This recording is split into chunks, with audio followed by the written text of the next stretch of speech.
આવીને માતાજી મેલડીએ બધાયને ખમાન મજા વાસી.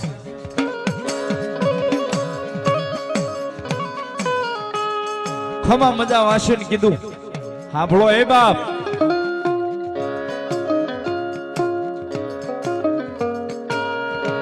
પેલા તો ઓલા બાપ ને બોલાવો અહીંયા, જે તણી દીથા મારું દીવો લઈને બેઠો છે, મારું નામ લઈને બેઠો છે.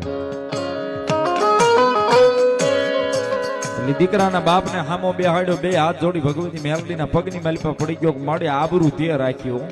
નકર આ એકલો આ દીકરાને હાચવે કેમ?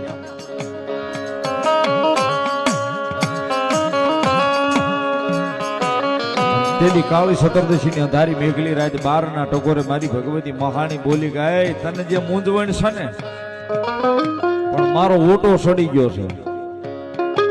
કાલ બપોર સુધી બેહાડ ને જો યાને હલવા દઉં ને તેથી તો દુનિયામાં હું ગાંડી મહાણી મેલડી નો હોબા. તારે જોવું છે ને કે અહીંયા આવી ગયા પછી આ હલતો કેમ નથી?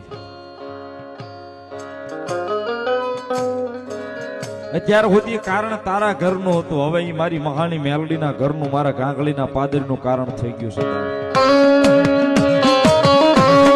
અને સાંભળ બાપ, આજ મેલડી કહું બરોબર 12 વાગ્યા જોઈ લે. હવે 1, 2, 3 અને 4 વાગ્યા વાળવાનું છે. અને 4 વાગ્યા સુધી જો મારા ઓટાની હેઠે એક બાજુ દિવાલે બાંધી અને 4 વાગ્યા સુધી જો મારા ખોળામાં એ કારણને નો રમાડું ને તેથી તો ગાંગળીના ઓટા વાળી મેલડી નો કેવો બાપ.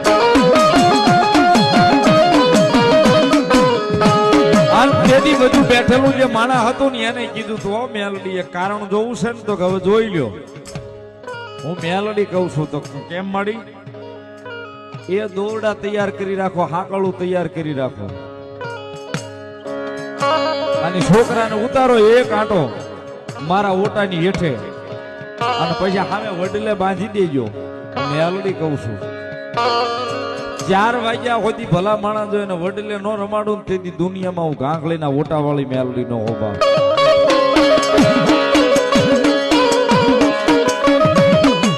તેથી ગાંગળીના પાદરીમાં સાહેબ કારણ મેલડીએ રમાડ્યું હતું.